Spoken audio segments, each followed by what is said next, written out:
भगवान बिरसा मुंडा के शहादत दिवस के मौके पर मंगलवार को एसयूसीआई कम्युनिस्ट एवं ऑल इंडिया डीएसओ के संयुक्त तत्वाधान में घाटशिला प्रखंड के मऊ भंडारी स्थित बिरसा चौक में बिरसा मुंडा की प्रतिमा पर माल्यार्पण कर श्रद्धांजलि दी गई।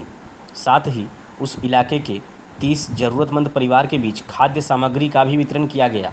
मौके पर कन्हाई बारिक, वीरेंद्रनाथ बारिक, आशा रानी पाल, पूर्णिमा टूडू, लक्ष्मी मुंडा, दीपक साहू, धनु सोरेन, बबली सील, अरजित, सुमन, रोशन, झरना, विपुल समेत कई लोगों ने भी श्रद्धांजलि दी। एसोसिएशन कम्युनिस्ट पार्टी और उसके छात्र संगठन ऑल इंडिया डीएसओ के तत्वाधान पर हम लोग मोहनडार के बिरसा चौक में बिरसा मुंडा के मूर्ति पर हम लोग माल्यार्पण किए और उनके शहादत दिवस के मौके पर यहाँ पर टुमांग डोंगरी के इवनिंग क्लब में हम लोग उपस्थित हुए हैं। यहाँ पर ज़रूरतमंद लोगों के बीच में खाद्य सामग्री का वितरण किया जाएगा। मैं एसोसिएशन पार्टी की ओर से मैं कहना चाहूँगा, आज पूरे देश भर में लॉकडाउन है, लेकिन बड़ी दुख के साथ बताना पड़ रहा, हमारे गृह मंत्री जी पूरे 70 दिन में एक दिन भी नहीं दिखे जो मजदूरों के बीच में जा रहे, राज्य में जा कर के वो मीटिंग कर रही है, एक दिन भी देखने को मौका नहीं मिला हम लोग। आप लोग देखें किस तरह से मजदूर लोग सड़क पर के बहुत लोग चलते चलते अपना जीवन वो लोग कुर्बान कर दिए। लेकिन आप लोग देखिए, दिल्ली का जब इलेक्शन था तब हमारे गृह मंत्री जी घर घर में जाकर के लिफलेट बांट रहे थे, लेकिन लॉकडाउन के बावजूद भी उनका उस तरह का कोई एक्टिविटी हम लोग देखे नहीं है।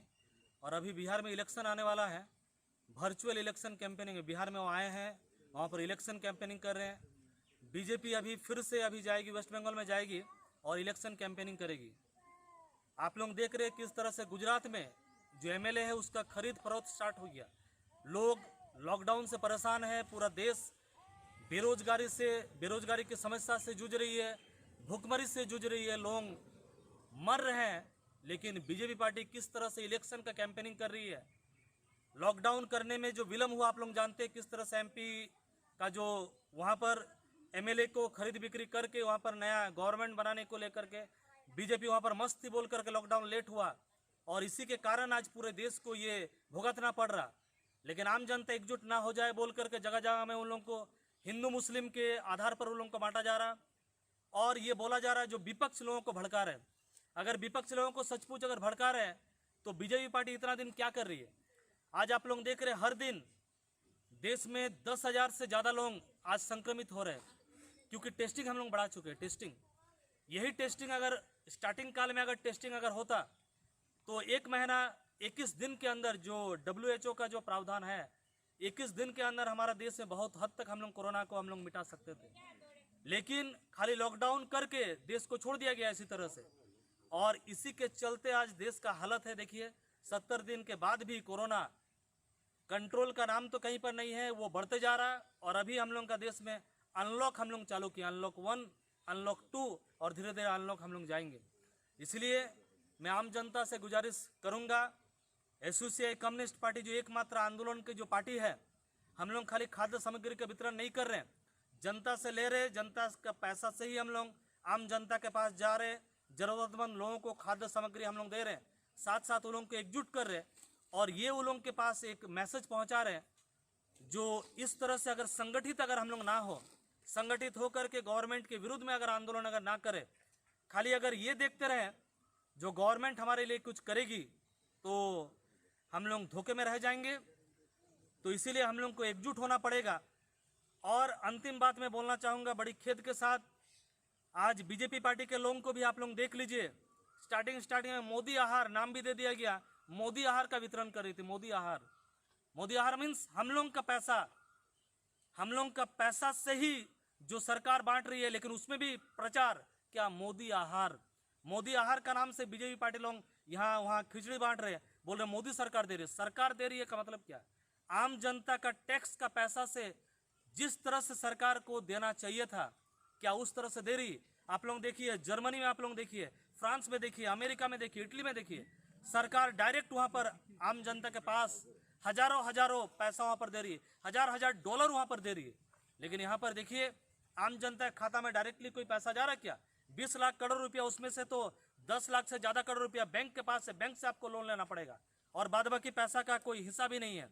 और ऊपर से जो लोग सरकारी फंड में जो लोग पैसा दिए उन लोगों का भी पैसा का कोई हिसाब किताब नहीं है। इसलिए आम जनता को एकजुट होना पड़ेगा, जागना पड़ेगा, तभी हम लोग इस तरह का जो जन विरोधी नीतियों के खिलाफ में जो सरकार जो काम कर रही है इसको हम लोग हरा सकते हैं और हम लोग का जो हक है इसको हम लोग अदा कर सकते हैं। SUCI communist Ghatshila local committee की ओर से कन्हाई बारिक। आज एसोसिएट पार्टी और उसकी छात्र संगठन ऑल इंडिया डीएसओ के तत्वाधान में आज मोहभंडार के यहाँ पर हम लोग कुछ राहत वितरण कर रहे हैं, जिसमें कुछ चावल, कुछ दाल और सोयाबीन बांटा जाएगा ज़रूरतमंद लोगों को। और ये इसलिए करनी पड़ रही है क्योंकि जहाँ पर जिम्मेदारी सरकार की थी, जिसको हम लोगों ने चुन कर भेजा, आज वो हर तरफ से फेलुअर है। सबसे पहले तो जब हमारे देश में कोरोना आया, हम लोग को बहुत ही ज़्यादा समय मिला था जो हम लोग इसको टैकल कर सकते थे। हम लोग के पास काफ़ी समय था, लेकिन उस समय जिस तरह से नेग्लिजेंसी की गई, यानी ध्यान नहीं दिया गया जो कोरोना का जिस तरह से एंट्री हो रहा है। यदि हम लोग हर जगह पर इसका चेक पोस्ट बैठाते तो ये चीज़ तभी क्लियर हो जाता और जो भी बाहर से फॉरेन से आ रहे थे हमारे देश में उन्हें हम अलग रख सकते थे, लेकिन ऐसा नहीं किया गया। यहाँ पर सरकार का सबसे बड़ा फेलुअर है। उसके बाद जो इतने अचानक से जो लॉकडाउन हुआ, मैंने यदि कुछ समय दिया होता, एक सप्ताह भर का समय दिया होता, तो जहाँ जहाँ भी मजदूर थे फंसे हुए थे, जहाँ जहाँ लोग फंसे हुए थे, वो अपने घर को पहुँच सकते थे, फिर उन्हें क्वारंटाइन किया जाता तो ये बेहतर होता। लेकिन वहाँ पर भी सरकार फेलुअर हुई।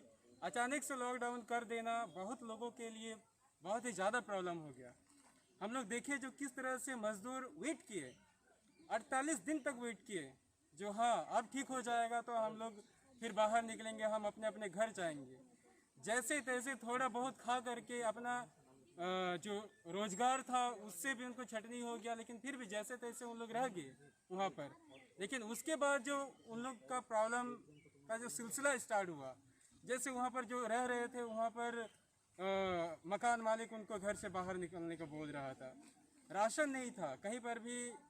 वहाँ पर उन लोग के लिए तो जो भी खाता वगैरह जो भी है राशन कार्ड वो तो उपलब्ध नहीं है। सरकार भले ही कुछ चावल दे रही है, कुछ पैसा दे रही है, कुछ दाल दे रही है, लेकिन एट दैट टाइम वहाँ पर उन लोग के पास अवेलेबल नहीं था। इसके चलते वे भी बाहर निकलने को मजबूर थे और 48 दिन वेट करने के बावजूद जब लॉकडाउन ख़त्म नहीं हुआ तो वे बाहर आए और किस तरह से सड़कों पर चलते चलते कुछ लोग दम तोड़ दिए। उसके पास एक तो वो फेलुअर हुई। उसके बाद जो रेल सेवा स्टार्ट हुई, जो श्रमिक ट्रेन चलाया गया, उसमें भी देखिए वहाँ पर भी सरकार फेलुअर हुई। हर तरह से सरकार फेलुअर हो रही है। वहाँ पर भी श्रमिक ट्रेन कहाँ से कहाँ चली गई, कोई ठिकाना नहीं है, कोई स्टेशन नहीं है उसका। तो हर तरफ से सरकार फेलुअर रही है और ये अभी हम लोग को जागने का समय है, जो सरकार को सही जवाब हम लोग दें। क्योंकि इतने दिन यदि हम लोग फिर से हाथ पे हाथ धरे बैठ जाएंगे तो प्रेमचंद की भाषा में यदि बोला जाए, जो हम विरोध कर रहे हैं, हम जानते हैं हम जीतेंगे नहीं जीतेंगे इसका हम लोग गारंटी नहीं दे सकते, लेकिन एक बात जरूर है, जो हम जिंदा हैं, हम मरे नहीं हैं, ये बात का सबूत हम लोग जरूर दे सकते हैं। तो ये समय आ गया है जो हम लोग अब सरकार का हर जन विरोधी नीति का विरोध करें, उसका सही तरीके से विश्लेषण करें और विरोध करने में घबराए नहीं। आज एसोसिएआई की ओर से ये चीज़ प्रयास की जा रही है ताकि लोगों तक कुछ राहत सामग्री हम लोग पहुंचा पाए और साथ ही साथ लोगों में एक जागरूकता हम लोग ला पाएँ आगे जो हमारा समाज है उसके बदलाव के लिए, एक बेहतर समाज के निर्माण के लिए। मैं Deepak Kumar Sahu, all India DSO छात्र संगठन और एसोसिएआई कम्युनिस्ट के सदस्य। धन्यवाद।